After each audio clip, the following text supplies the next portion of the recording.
আসসালামু আলাইকুম সাল্লাম। এই হলো আমার বিধান 108।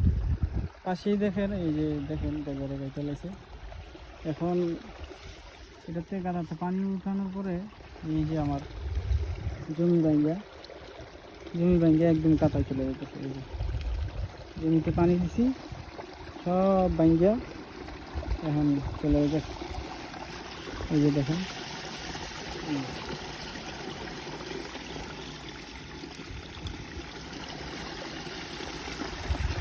এটা হলো দরিকান্দির ক্ষেত। এখন আমার জমিতে আমি পানি দিছি, এখন তার ভাঙ্গা সব এবার কাটা নিয়ে গেছে।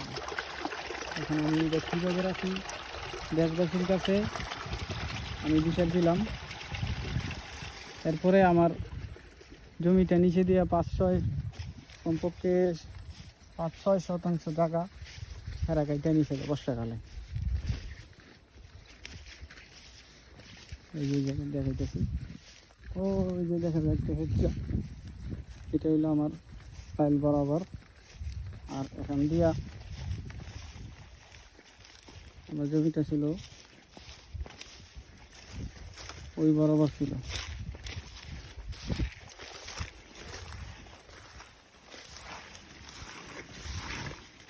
এদেরকে বলার পরে বলছে আমরা ক্ষতিপূরণ দিব, বইরা দিব বা টাকা দিব, ওরা আর কিছুই দেয় নাই।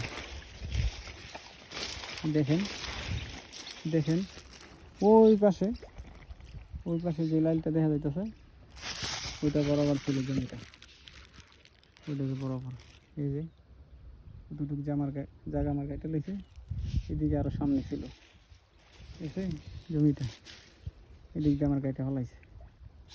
এখন ওরা কিছুই দেয় নাই। এরা দরিকান্তের মানুষ, এদের নাকি শক্তি বেশি, ক্ষমতা বেশি, আমাদের কেউ নাই, এই জন্য বলার, এই জন্য আমরা কিছু করতে পারতেছি না। দয়া করে সবাই ভিডিওটা শেয়ার দিবেন, এমন অন্যায়কারীর বিরুদ্ধে যেন প্রতিবাদ গড়ে উঠে সবাই ভিডিওটা শেয়ার দিবেন। আসসালামু আলাইকুম।